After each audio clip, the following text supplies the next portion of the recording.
Hi. கண்டஸ்டன்ஸை எல்லாம் எத்திக்ஸோட விளையாடுங்க.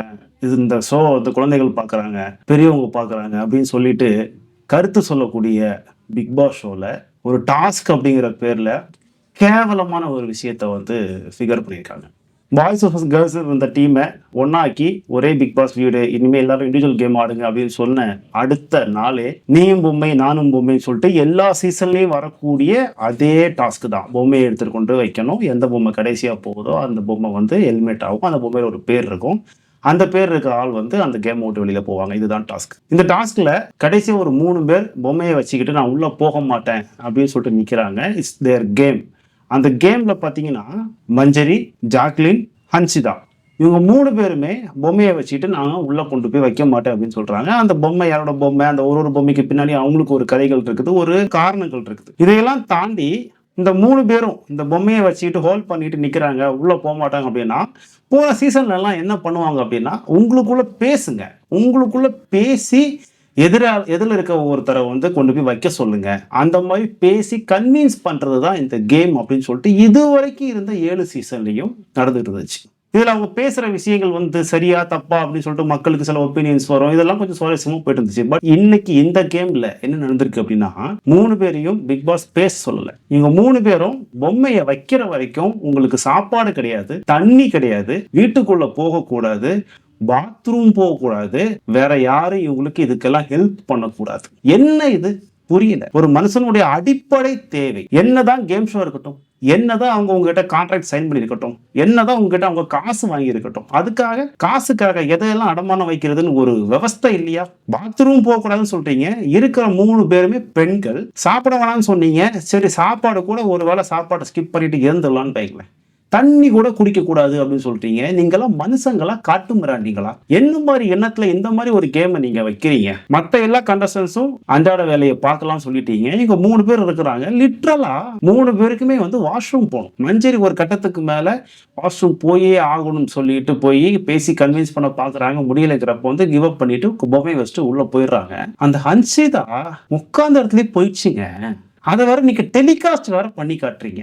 அசிங்கமா இல்லையா? கேட்டா இன்டர்நேஷனல் டெலிவிஷன், இன்டர்நேஷனல் ஷோ அப்படிங்கிறீங்க. இன்டர்நேஷனல் ஸ்டாண்டர்ட்ல இருக்க வேண்டிய ஷோல இப்படி கீழ்த்தரமா நடந்துக்கிறீங்க. கேவலமா இல்ல? ஒரு பொம்பளை பிள்ளைய பாத்ரூம் போக விடாம அந்த பொம்பளை பிள்ளைய ஒரு ஹாஃப் டே ஒரு இடத்துல ஹோல்ட் பண்ணி வச்சு அந்த புள்ள தனக்கு வந்த அந்த அவசரத்தையும் அடக்கிட்டு ஒரு கட்டத்துக்கு மேல அடக்க முடியாம நான் எழுந்தா போயிடுவேன் அப்படின்னு வாய் விட்டு சொல்ற அளவுக்கு போய் கடைசியில ஒரு லுங்கியை கட்டிக்கிட்டு மறைச்சிக்கிட்டே போய் எவ்வளோ கேவலமான விஷயம். இதை ஒரு கேம் ஸ்ட்ராட்டஜியை நீங்க ஃபாலோ பண்ணி இந்த மாதிரி தான் இந்த ஷோ போகணும்னு சொல்லி நீங்க அதை பிளான் பண்றீங்க பார்த்தீங்களா? ஒரு குடும்பங்கள் பார்க்கக்கூடிய ஒரு ஷோவா இந்த ஷோ இல்ல. ஒரு குழந்தைகள் பார்க்கக்கூடிய ஷோவா இந்த ஷோ இல்ல. கேவலப்படுத்திட்டீங்க. எனக்கு என்ன வருத்தம் அப்படின்னா இந்த மாதிரி ஒரு விஷயத்த பிக் பாஸ் சொல்லும் போது அங்க இருக்கிற கண்டஸ்டன்ஸை என்னதான் நீ காசு வாங்கியிருந்தாலும் சரி, என்னதான் கான்ட்ராக்ட்ல சைன் பண்ணியிருந்தாலும் சரி, என்ன பிக் பாஸ் இப்படிலாம் சொல்றீங்க? இது உங்களுக்கே நல்லா இருக்கா? 3 பெண்கள் நாங்க நிக்கிறோம். சரி, பெண்கள் கூட பேச வேண்டாம், அங்க பசங்க இருக்காங்க. பிக் பாஸ் நீங்க சொல்றது தப்பு. 3 பெண்கள் இருக்காங்க. அவங்க எப்படி இதை பண்ணுவாங்க?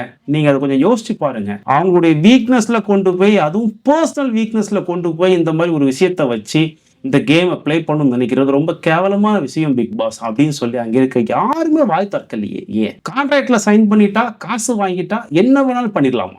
என்ன வேணாலும் பண்ணணும் தான் நீங்க கான்ட்ராக்ட்ல சைன் பண்ணிருக்கீங்களா? என்னையா இது பிக் பாஸ் சொல்லிட்டு கூட கேவலமா எடுத்துக்கிறீங்க. சுவாரஸ்யம் ஆக்க வேண்டியதுதான், சுவாரஸ்யம் ஆக்கக்கூடாதுன்னு சொல்லல. சுவாரஸ்யம் அப்படிங்கிறதுக்கு ஒரு அளவுகோல் இருக்கு. நீங்க எதை காட்டணும், எதை காட்டக்கூடாது, அவங்களுடைய பர்சனல் ஸ்பேஸ் 100 நாள் அங்க இருக்கிற மக்களுடைய பர்சனல் ஸ்பேஸை தான் நீங்க மக்கள் கிட்ட வெளிச்சம் போட்டு காட்டுறீங்க, மறுக்கல. ஆனா அந்த பர்சனல் ஸ்பேஸ்லயும் சில விஷயங்கள் ரொம்ப பர்சனலா இருக்கும். நீங்க ஏன் ரெஸ்ட் ரூமுக்கு உள்ள கேமரா வைக்காம வெளியில மட்டும் வைக்கிறீங்க? அதுக்கு ஒரு காரணம் இருக்கு இல்லையா? அதே காரணத்தை நீங்க இந்த கேம்லயும் ஃபாலோ பண்ணிருக்கணுமா வேண்டாமா? இந்த கேம்ல நீங்க அதை ஃபாலோ பண்ணாதவங்க உங்க கேமரா கொண்டு போய் இன்னொரு கேமரா கொண்டு போய் நீங்க பாத்ரூமுக்கு உள்ளே வைக்கலாமே. ஏன் அதை செய்யல? அது செய்யறது தப்புன்னு தெரிஞ்ச உங்களுக்கு இதை செய்யறது ஏன் தப்புன்னு தெரியல. சனிக்கிழமை எபிசோட்ல விஜய் சேதுபதி இதை வந்து ஏதாவது கேட்பாரா? கண்டஸ்டன்ஸை எல்லாம் மாணவரையா கேள்வி கேட்கிற ஒரு ஆள் இந்த தவறை தட்டி கேட்பாரா? பிக் பாஸை கேள்வி கேட்பாரா? பிக் பாஸ் டீமை இவர் கேள்வி கேட்பாரா? அல்லது அவரும் வாங்கின காசுக்கு பேசிட்டு போயிடுவாரா? இவ்வளவு கேவலமா ஒரு ஷோ போயிட்டு இருக்குது. இன்னொரு கேவலம் அங்க நடக்குது. ஆனந்தியும் பவித்ரா ஜனனியும் அவங்களுடைய கேம் முடிஞ்சிச்சு அப்படின்னு சொல்லிட்டு நான் ஆல்ரெடி பேசியிருந்தேன். இப்போ பாத்தீங்கன்னா அவங்க 2 பேரும் புதுசா ஒரு ஸ்ட்ராட்டஜியை வந்து ஸ்டார்ட் பண்றாங்க. அது ஒரு பிளானை ஸ்டார்ட் பண்றாங்க. என்ன அப்படின்னா, ஒரு இல்லாத காதலை உருவாக்குறது. தர்ஷிகா, விஷால், ஹன்சிகா இவங்க 3 பேருக்கு நடுவுல சாதாரணமா இருக்கக்கூடிய ஒரு விஷயத்த விஷாலும் தர்ஷிகாவும் லவ் பண்ற மாதிரி நடிக்கிறாங்க அப்படின்னு அவங்க சொல்லிக்கிட்டே நடிக்கிறாங்க. கேமை இன்ட்ரெஸ்டிங் ஆக்குறதுக்காக இந்த விஷயங்கள் எல்லாம் பண்றோங்கிறது அவங்க 2 பேருக்கும் நல்ல தெளிவா தெரியுது. அதை சொல்லிக்கிட்டே தான் பண்ணிட்டே இருக்கிறாங்க. விஷாலுக்கும் தர்ஷிகாவுக்கும் ஒரு காதல் இங்க மலர்ந்திருக்கு அப்படின்னு சொல்லிட்டு ஒரு கான்செப்ட். அது உண்மை இல்லை, அது இந்த கேமுக்காக தான் அப்படின்னு சொல்லிட்டு விஷாலும் தர்ஷிகாவும் ரொம்ப தெளிவா பேசிக்கிறாங்க, சொல்லிக்கிறாங்க. அவங்க அதை கரெக்டா எடுத்து போயிட்டு இருக்காங்க. இன்னொரு பக்கம் விஷாலுக்கு நல்லா தெரிஞ்ச வெளியில தெரிஞ்ச ஃப்ரெண்டா இருக்கக்கூடிய ஹன்சிதா இருக்காங்க. இவங்க 3 பேருக்கு நடுவுல ஏதோ ஒண்ணு முடிச்சு போடணும்னு சொல்லிட்டு முயற்சி பண்றாங்க இந்த ஆனந்தியும் இந்த பவித்ராவும். ஏன்னா அவங்க 2 பேரும் இங்க மெயின் விண்டோல வரணும். ஆனந்தியும் பவித்ராவும் என்ன செஞ்சா நம்ம இந்த கேம்ல ஏதோ பண்ற மாதிரி தெரியும் அப்படின்னு பிளான் பண்ணி இல்லாத காதலை உருவாக்குறது. ஹன்சிதா அப்படிங்கிற ஒரு பொண்ணை வந்து பொசசிவ் இருக்கு அப்படின்னு சொல்ல வைக்கிறது. 3 பேருமே தெளிவா சொல்லிட்டாங்க, எங்களுக்கு உள்ள ஒண்ணுமே இல்லை, நாங்க நார்மலா இருக்கோம் சொல்றாங்க. ஆனா போயிட்டு ஹன்சிதாட்ட போயிட்டு இல்ல இருக்கு, இல்ல நீ பொசசிவ் ஆகுற, எங்களுக்கு தெரியுது. எப்பா எனக்கு தெரியலையே அப்படிங்கிறா தர்ஷிகா. இல்ல எங்களுக்கு தெரியுது அப்படின்னு. உங்களுக்கு தெரிஞ்சா போக வேண்டியதானே. இன்னைக்கு ப்ரோமோல உட்காந்துக்கிட்டு அந்த பவித்ரா சொல்லுது, இப்படியே போனா எங்களுக்குள்ள சண்டை வந்துடும், அவ கையில அடிபட்டா அவ இன்னொரு கையை வச்சு மருந்து போட வேண்டியதானே, விஷாலியம் போட்டு விடுறான், இதெல்லாம் பாக்குறப்ப எனக்கு டென்ஷன் ஆகுதுங்கிற. உனக்கு தெரியாம டென்ஷன் ஆகணும். பொசசிவா இருக்கிறது யாருக்குன்னு சொன்னீங்க? ஹன்சிதாவுக்கு பொசசிவ் சொன்னீங்க. இப்ப யாரு பொசசிவ் ஆகுறா? அப்பட்டமா தெரியுது விளையாடுறதுக்கு எதுவுமே கான்செப்ட் இல்ல, எதுவுமே ஸ்ட்ராட்டஜி இல்லைங்கிறதுனால இந்த மாதிரி ஒரு விஷயத்தை உருவாக்கி இதுல ஏதாச்சும் பண்ணி நாம வெளியில தெரியணும் அப்படிங்கிறதுக்காக பயங்கரமான ஒரு மெனக்கெடல், பயங்கரமான ஒரு பிளானிங். ஆனா இந்த பிளான் போடுறது என்ன ஒரு விஷயம் அப்படின்னா, ஆனந்தியும் பவித்ராவும் சேர்ந்து போடக்கூடிய பிளான் இந்த 3 பேரை வச்சு போடுறாங்க. அந்த 3 பேருக்கு இந்த பிளான் தெரிய மாட்டேங்குது. என்ன ஒரு பயங்கரமான பிளான் பாத்தீங்களா? ஒரு மோசமான ஒரு முடிவுக்கு பிறகு நானும் பொம்மை நீயும் பொம்மை டாஸ்கோட 2ஆம் பாகம் வந்து அந்த தொட்டிக்குள்ள நீங்க மாத்த வேண்டாம், நீங்க ஒரு ரேக் மாதிரி அடுக்கி வச்சு அதுல வச்சுக்கிறேன், நீங்க அங்கிருந்து எடுங்கன்னு சொல்லி மாத்திருக்காங்க. இன்னைக்கு அதுல என்னென்ன சண்டைகள் வரப்போதோ, அதுல புதுசா என்னென்ன செய்ய போறாங்கன்னு தெரியல. நேத்தே நம்ம சவுண்டு வித்தியாசமா ஒரு உருட்டுனாங்க மஞ்சரி கிட்ட. மஞ்சரி ஆல்ரெடி போய் சொல்றாங்க, நான் பொய் சொல்லி மாத்தி பேசுறேன்னு சொல்றீங்களே, எங்க நான் பொய் சொன்னேன் அப்படிங்கிறப்ப எனக்கு தோணிச்சு நான் சொல்றேன் அப்படிங்கிறாங்க.